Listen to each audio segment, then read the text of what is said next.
To make the hazelnut roulade, first thing I'm going to do is start by whipping my eggs, yolks, the first quantity of sugar, and the extract. So I have my stand mixer mixing bowl, whole eggs and yolks. They're going to go into the bowl. Now I have my sugar and my extract. Now this is important.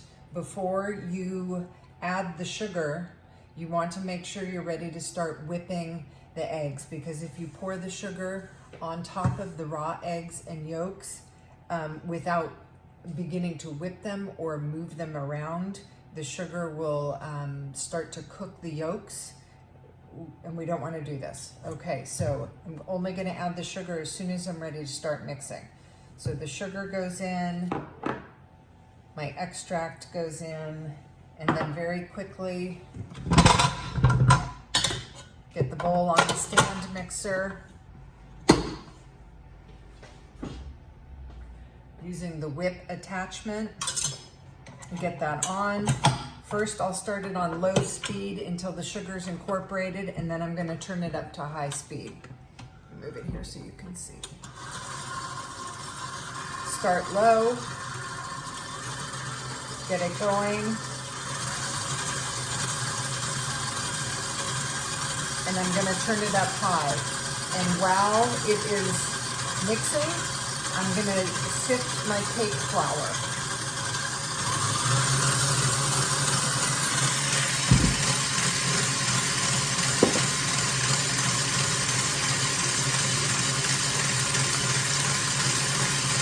First, I'm going to cut a half a piece of parchment paper.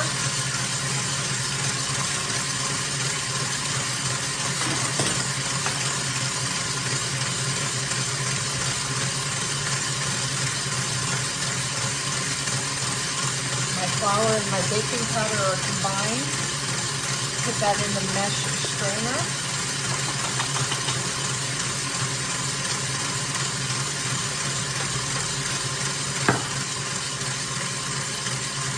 Sift my flour.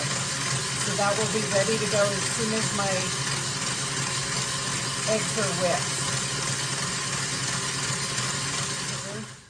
whipped. Become very thick and fluffy and approximately 3 times their volume. You can take it off the mixer. I'm going to show this to you. I want you to see they're light in color. They're very thick. Okay, and they can slightly hold their form. That's when they're done. So first thing I do is get all of that mixture off my whip.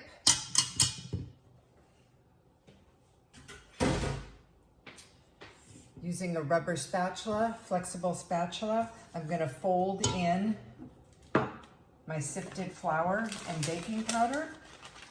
I'll show you, I have that just on the parchment. Very easily lift it up. Move the bowl so you can see.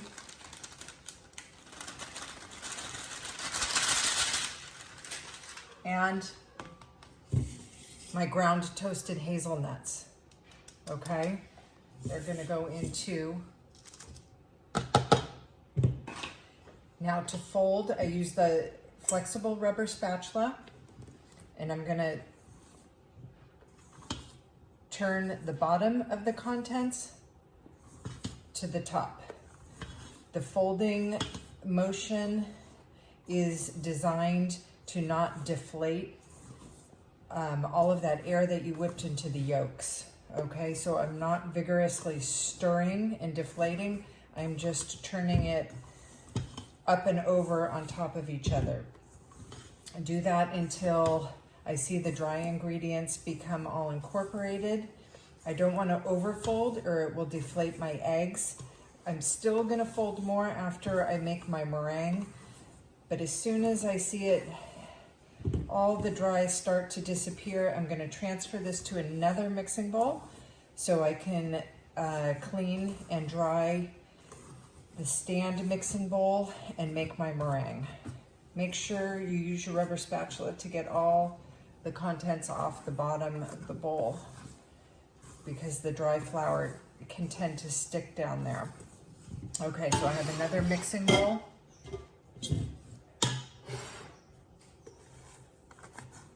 Transfer everything into there. Like I said, then I'll clean my bowl and start the meringue. Make sure you get everything out. You don't want to lose any of this cake batter. If there's flour stuck on the bottom, get that out too. As soon as I know it's all out, I'll leave my spatula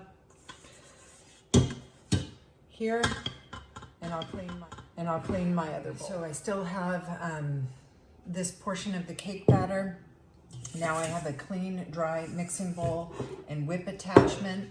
It's very, very important that your bowl is completely clean and completely dry. Any residual of fat or water will interfere with your meringue.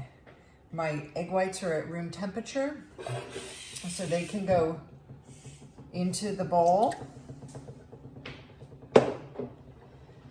I have my sugar and my cream of tartar. I'm gonna wait on those, get the whites started first. I'm gonna start them on low speed just until they get frothy, and then I'm going to add the sugar and the cream of tartar. So while this starts, I'm also going to prepare my pan for baking. Just get that on low speed. I'll leave this here. Okay, so I have a sheet pan. Remove this. Eggs are going the whites are going for a minute here until they get frothy. Vegetable pan spray. Lightly coat the pan. Make sure you get the sides. And the parchment paper that I use for sifting my flour can go right in.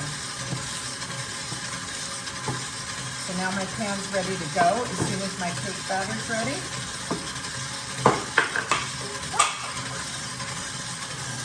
Okay, got my whites going.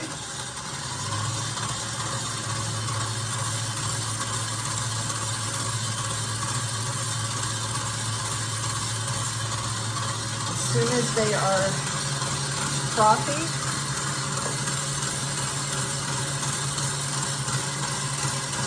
cream of tartar, and my sugar.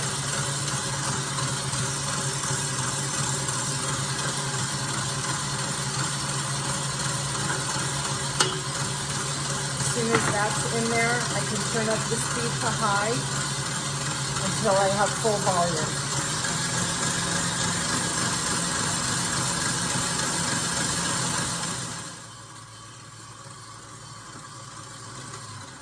Okay, we're just at soft peak. I'm going to show this to you.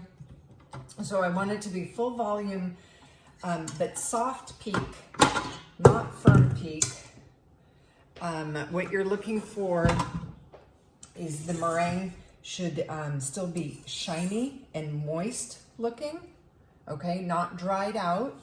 And the peaks are not, they hold their shape, but they're soft and a little soft and droopy, if you can see that, okay? So again, get everything off my attachment so I don't lose any product. And once again, I'm gonna fold the two together. So I have my yolks and sugar here. I'm gonna take so you can see it. I'm gonna take about 1/3 of the meringue, put it with the yolks. I'm gonna start to fold and just lighten that mixture up a little bit. As soon as I have that in there, I'm gonna get the rest of the whites.